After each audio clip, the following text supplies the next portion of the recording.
Banger after banger.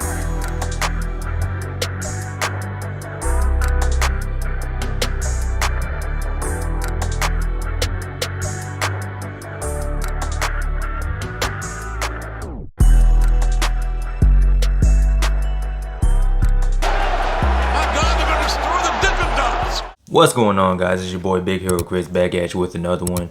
If you're new to the channel, go ahead and subscribe, give me a thumbs up, ring the notification bell, hit me up on Twitter, TikTok, all those cool things. Hit me up in the community posts. You already know how we get down, baby. So, NXT Vengeance Day, I almost called it Takeover. This is the second time I'm recording this. It's not Takeover no more, it's just called Vengeance Day, no Takeover. Coming from my home state, North Carolina. Coming from a city that means a lot to me, Charlotte, North Carolina. I went to college in Charlotte, Johnson C. Smith University, one of the greatest historically black colleges and universities ever. So this one means a lot to me. Unfortunately, I gotta work this weekend and I couldn't find anyone to cover my shift for me, so I can't go. So I'll be watching it from the Peacock machine. I'll be watching it live on Peacock, and I might do a review. I don't know. I may do a review. I don't know. But yeah, man, Vengeance Day is this weekend, this Saturday to be exact. 6 matches on the card, and the card actually looks pretty good. It looks like a pretty good night for NXT. I don't know how the tickets are doing. I think the ticket sales are doing pretty good for Vengeance Day. It's got a pretty good card. You got a steel cage match on there, so hey, man, you can't go wrong with a steel cage match. So, like I said, 6 matches on the card. I would love to hear you guys' predictions in the comment section below. And of course, I do my community poll the day of the show. So, of course, leave your thoughts on there. Leave who you think is going to win. Make your picks and whatever. So, without any further ado, let's get into these predictions. And we're going to start off with the women's tag team match, the NXT women's tag team match. You have the team of Katana, Chance, and Kayden Carter taking on the thrown together team of Fallon, Henley, and Kiana James with Josh Briggs and Brooks Jensen. Now, I get Brooks and Jensen. Wait, how's it? Briggs and Jensen confused. I don't know which one's which.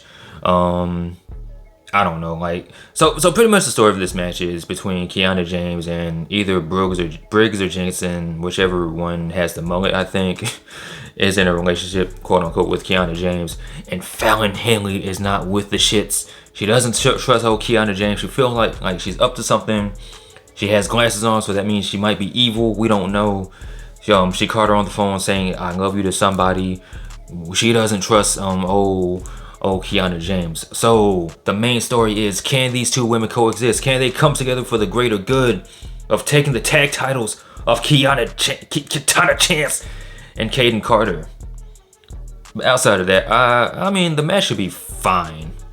I'm not expecting no 5-star classic from these women. I expect a pretty good match because all 4 of these women are pretty good workers. Fallon Hill is pretty good. Kiana James, she's a lot better than people give her credit for. And of course, you got Kayden Carter and Katana Chance. They've been doing the damn thing as a tag team for a while now, so I feel like this should be a pretty decent match. There's a part of me that says that Fallon Henley and Kiana James are going to win the tag team title somehow. Through shenanigans or what, I don't know. I don't know how they do it, but I'm actually going to pick Fallon Henley and Kiana James to win the tag titles. To keep their story going along. They keep the whole, I can't trust you, but I guess we got to work together now because now we're tied together. Not just because of our mutual love for our friendship / relationship with the one with the mullet guy, either Briggs or Jensen, whichever one has the mullet. But now we're also a tag team champion, so now we have to work together even though we don't really trust each other, or I don't really trust you and you are kind of cool, but we don't know. We don't know where your allegiances lie. So I'm giving it to the brand spanking new team of Fallon Henley and Kiana James. Next, we have for the NXT North American title, we have Dijak, aka Big Boss Man 2023, taking on Wes Lee, who is indeed the champion. I want to say Wes Lee retains. I'm gonna pick Wes Lee to retain. Wes Lee, he's been a pretty decent North American champion so far. The booking of him has kind of been a little bleh.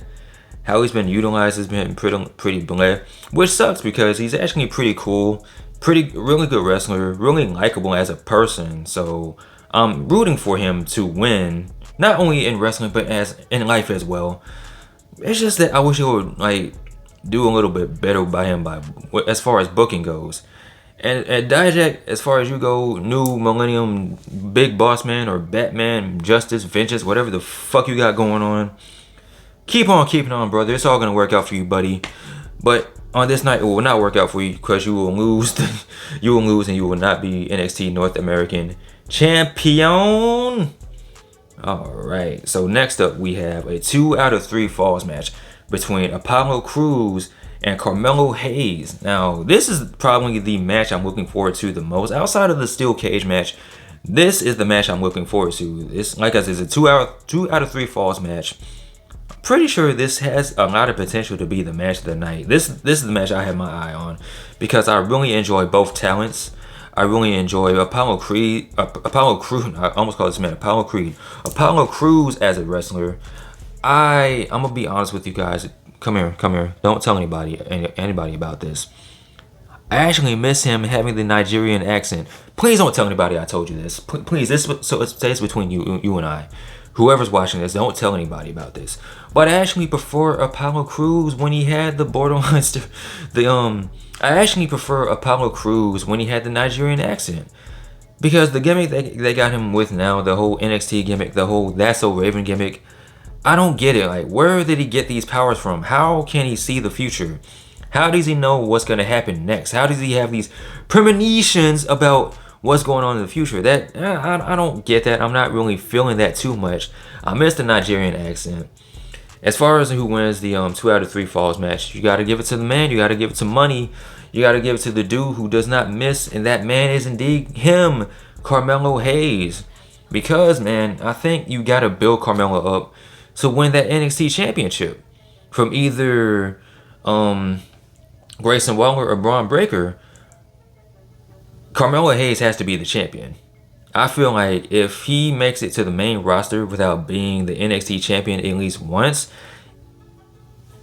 it kind of will feel like a waste. Even though it's not. Even though they've done good this far with the booking of Carmelo Hayes.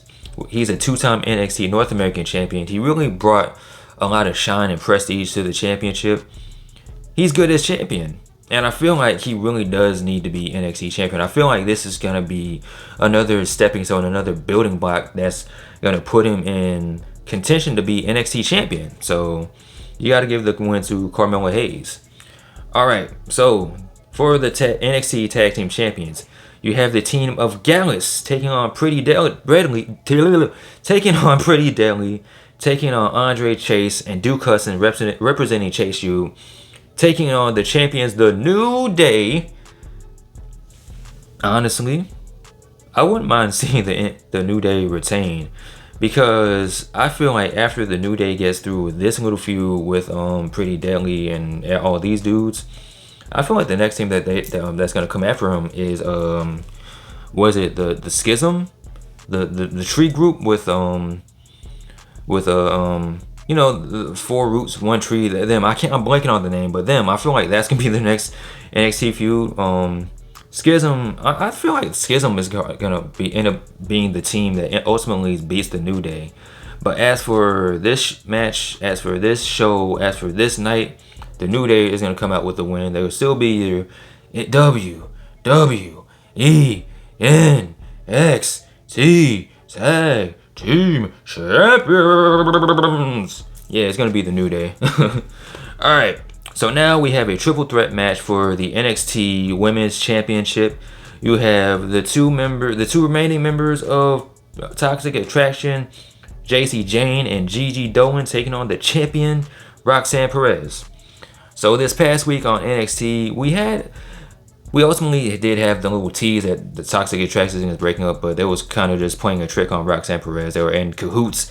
They were working together. They were scheming. They were plotting. They were scamming on old Roxanne.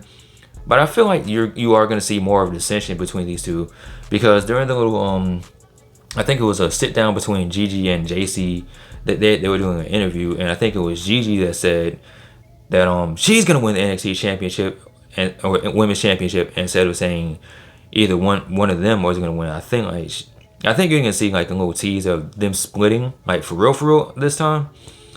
And I think that's gonna cause Roxanne Perez to walk out. Still your NXT Women's Champion. I've said it a few times before about Roxanne Perez. This girl is super talented, and I think she's just recently turned 21. And she showed up in the Royal Rumble this past weekend, and she looked like she could hang with women that have been doing this for years. Like, she looked a lot better than a lot of women that were in the Royal Rumble at that time. So, like I said, she's only 21, so she can only go up from here. And she's already at the very top of the women in NXT. So once she gets up to the main roster and once she gets a little bit more experience under her belt, man, the sky's gonna be the limits for Roxanne Perez. I will say my only critique of Roxanne is the way she delivers her dialogue and her promos. That can be worked on a little bit because it doesn't sound natural when she talks. It kind of sounds like she's trying to remember what the script says instead of her just naturally talking. But that's only the really nitpick or complaint or real gripe I have against Roxanne Perez. Other than that, this girl is going to be good. She's going to be a star. Future women's champion for either Raw or SmackDown. That's all I got off this one. So it's time for the main event. Steel Cage, NXT Championship. You have the champion Bron Breakker taking on Grayson Waller. So, out of all the matches, I had a pretty good, easy time picking out who was going to win those matches. This match, the main event for the NXT Championship, this is the one I'm kind of going back and forth on a little bit because, like I said, like I was talking about in the when I was breaking down the Carmelo Hayes match, I feel like ultimately Carmelo needs to be the champion, and there's a huge part of me that wants it to be Carmelo Hayes taking on Bron Breakker. I want Carmelo to be the one that beats Bron Breakker and kind of sends Bron Breakker back into the main roster, because I feel like it is past time for Bron Breakker to go up to the main roster. They'll probably do that after WrestleMania when they have the draft or whenever they do call-ups or whatever. But there's a part of me that also wouldn't be mad if Grayson Waller walked out as NXT champion. That's why I put him as the main thumbnail for the video with him holding the title, because if he were to somehow beat Bron Breakker, honestly, I wouldn't be mad. So that's why this is so hard for me to pick. Like, Grayson Waller walking out as NXT champion and then him showing up on NXT this next Tuesday night on the Grayson Waller Effect, being the biggest asshole on the face of God's green earth right now, because he'll be the biggest person to tell you, I told you so. I told you I was going to beat Bron Breakker. I can legit see that happening. So even though I ultimately, I mean, you can still have Carmelo beat either man. I still kind of wanted to be Bron versus Melo. I'm gonna make my pick. I'm gonna go ahead and make my pick. I'm gonna say, for the sake of shaking things up, I'm gonna go ahead and pick Grayson Waller. I'm gonna go ahead and pick Grayson Waller, man. I'm gonna go ahead and do it. Grayson Waller will be your new NXT champion. And I'm not gonna be mad about it. I'm not gonna be mad if he doesn't win. It's gonna suck if he doesn't win, but I won't be mad if he does, if that makes any sense. Whew. So there you have it, man. My predictions for NXT Vengeance Day. Yeah, Vengeance Day. No takeover. It's just straight up Vengeance Day. Oh, man. And now it's your turn. Your turn to let me know in the comment section below. Who are you picking? Who are you rocking with? What do you think of my selections? What do you think of my picks? Do you think I'm absolutely right? Or do you think I'm absolutely stupid? I have no idea what I'm talking about. I don't know wrestling. Let me know in the comment section below. Of course, as always, like, comment, and subscribe. You guys take care. Be easy. I'm out. See you Vengeance Day. Peace.